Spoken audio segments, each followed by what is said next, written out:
Good evening, Mrs. Prabha Narendran. Sagar alias Jackie. ഇനി ഞാൻ വരും.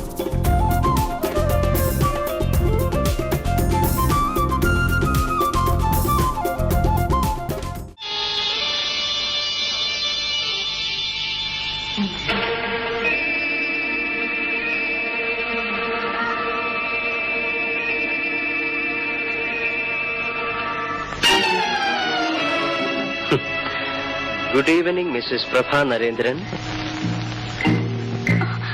എന്റെ കയ്യിൽ നിന്ന് വിടൂ. എന്റെ കയ്യിൽ നിന്ന് വിടാനാ പറഞ്ഞത്. Okay. Hello, Prem Krishna. I am Narendran, and this is Mrs. Prabha Narendran.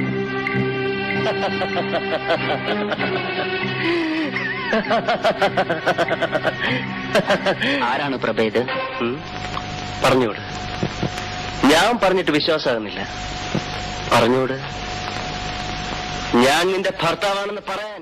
മഞ്ഞൾ വിരിഞ്ഞ പൂക്കൾ എന്ന് പറയുന്നത് അത് ശരിക്കും അത് മോഹൻലാൽ എന്ന് പറയുന്ന ആ നടനെ നമ്മൾ നോക്കുകയാണെങ്കിൽ ഏതോ ഒരു എക്സ്പാക്ട് ഒരു ശക്തി ഇങ്ങോട്ട് പറഞ്ഞു വിട്ടുപോകില്ല. ഒന്നാമത് എൻ്റെ മനസ്സിൽ തോന്നുക ഒരു നാണം കുണിഞ്ഞ് വില്ലൻ എന്ന് പറയുക. പിന്നെ മോഹൻലാൽ ഇൻ്റർവ്യൂവിന് വരുമ്പം ഈ തോളും തൂക്കിയിട്ട് ഒരു ചെറിയ സ്ത്രൈണ നടപ്പോടുകൂടി ഒരു ലേഡീസ് അമ്പർലൈൻ പിടിച്ചുകൊണ്ട് വരിക. ഇതൊക്കെയാണ് ആ മോഹൻലാലിൻ്റെ സ്റ്റാർഡത്തിലേക്ക് കൊണ്ടുപോകുന്നത്. എൻ്റെ സിനിമ കരിയറിലെ ഏറ്റവും ഫസ്റ്റ് ഒരു സ്റ്റെപ്പിംഗ് സ്റ്റോണാണ്. അതിന് മുമ്പൊരു സിനിമ ചെയ്തെങ്കിലും മഞ്ഞൾ വിരിഞ്ഞ പൂക്കൾ എന്ന പറയുന്ന സിനിമ പുതിയ ആൾക്കാരെ വെച്ച് എടുക്കാൻ തയ്യാറാകുക, അതിൽ ഒരു ആപ്ലിക്കേഷൻ ഞാൻ ലാസ്റ്റ് ഡേയിൽ അയച്ചിട്ട് എന്നെ ഒരു ഇൻ്റർവ്യൂ ചെയ്യുക, എന്നിട്ട് എന്നെ തിരഞ്ഞെടുക്കുക എന്ന് പറയുന്നത് ഒരു വലിയ എന്താ പറയണ്ടേ ഒരു പ്രിമോണിഷൻ അല്ലെങ്കിൽ ഒരു വലിയൊരു ഇൻസൈറ്റ്, ഒരു ഉൾക്കാഴ്ച അദ്ദേഹത്തിന് തോന്നിയതുണ്ടാകും.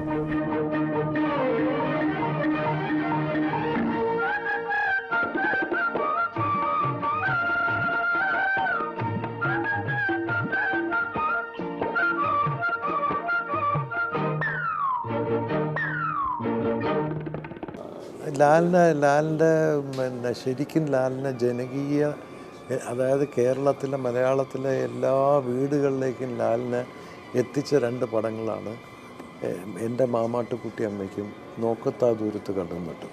അപ്പോൾ ഈ രണ്ട് പടങ്ങളും നന്നായിട്ട് ഓടിയ പടങ്ങളാണ്. അപ്പോൾ ഓടിയ പടങ്ങളിൽ അഭിനയിക്കുമ്പോഴാണ് ഒരു ആക്ടർ അല്ലെങ്കിൽ ഒരു ആർട്ടിസ്റ്റ് ജനങ്ങളിലേക്ക് കൂടുതൽ എത്തപ്പെടുന്നത്.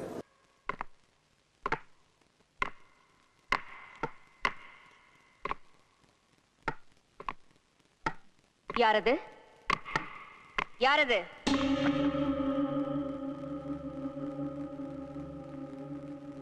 யாரது? ഞാൻ ശങ്കരൻ തമ്പി. ദ്രോഹി! കതവ് തുറ! തുറ കതവ്! കതവ് തുറ! നീ யாரு? நானா? சண்டாளா! என்னையா யாருன்னு கேக்குற? நான் தாண்டா நாகவல்லி. எதுக்காக வந்தே? உன்னை கொல்றதுக்கு, உன்னை கொன்னு உன் ரத்தத்தை குடிக்கிறதுக்கு. கதவு துற! உன்னால என்ன கொல்ல முடியாது நாகவல்லி. கொல்லுவேன், கண்டிப்பா கொல்லுவேன். வரப்போற துர்காஷ்டமி அன்னைக்கு நான் உன்னை கொல்லுவேன். அப்பத்தான் என் ஆத்திரம் அடங்கும். അപ്പൊ ദുർഗാഷ്ടമി അന്നേക്ക് വാ. ഇപ്പൊ പോ നാഗവല്ലി, പോ. ഒരു ഇന്ത്യൻ സിനിമയിൽ തന്നെ എടുത്തു പറയാവുന്നൊരു സിനിമയാണ് മണിച്ചിത്രത്താഴ്. അതിൻ്റെ സ്ക്രിപ്റ്റിംഗ്, അതിൻ്റെ മേക്കിംഗ്, അതൊരു ഹൈലി സ്കിസോഫ്രെനിക് ആയിട്ടുള്ള ഒരാളെ എങ്ങനെ മാറ്റിയെടുക്കുന്നു എന്നുള്ളതിൻ്റെ ഏറ്റവും ആ ഒരു സിനിമയെ കവച്ചു വയ്ക്കാവുന്ന മറ്റൊരു സിനിമ ഇല്ലെന്ന് ഞാൻ വിശ്വസിക്കുന്നു. അത്രയും വളരെ ബ്രില്യൻ്റ് ആയിട്ടുള്ളൊരു സ്ക്രിപ്റ്റിംഗ് ആണ് ഇത്, ഹ്യൂമറിലൂടെ. ഈ മാതൃഭൂമി ബുക്സിന് വേണ്ടിയിട്ട് ഞാനൊരു മണിച്ചിത്രത്താഴിനെ കുറിച്ചൊരു പഠനം എഴുതിയിട്ടുണ്ട്. ആ പഠനം ഇപ്പോൾ എനിക്ക് തോന്നുന്നു വിത്തിൻ 1 മന്ത് അത് ബുക്കായിട്ട് ഇറങ്ങുന്നത്. അത് മിക്കവാറും ഈ എല്ലാ സിനിമാ വിദ്യാർത്ഥികളും പഠിക്കേണ്ടതാണ്. അതിൽ ആ സിനിമാ വിദ്യാർത്ഥികൾ പഠിക്കേണ്ടതെന്ന് വെച്ച് കഴിഞ്ഞാൽ അതിൽ കഥാരചനയെക്കുറിച്ച്, സംവിധാനത്തിനെക്കുറിച്ച്, അഭിനയത്തെക്കുറിച്ചൊക്കെ ഉണ്ട്. അപ്പോൾ അതിനകത്ത് വായിക്കുമ്പം ലാലിൻ്റെ അഭിനയത്തിൻ്റെ ഒരു ലോകം, എവിടെയാണ് ആ ലോകം നിൽക്കുന്നതെന്ന് നമുക്ക് മനസ്സിലാക്കാൻ പറ്റും.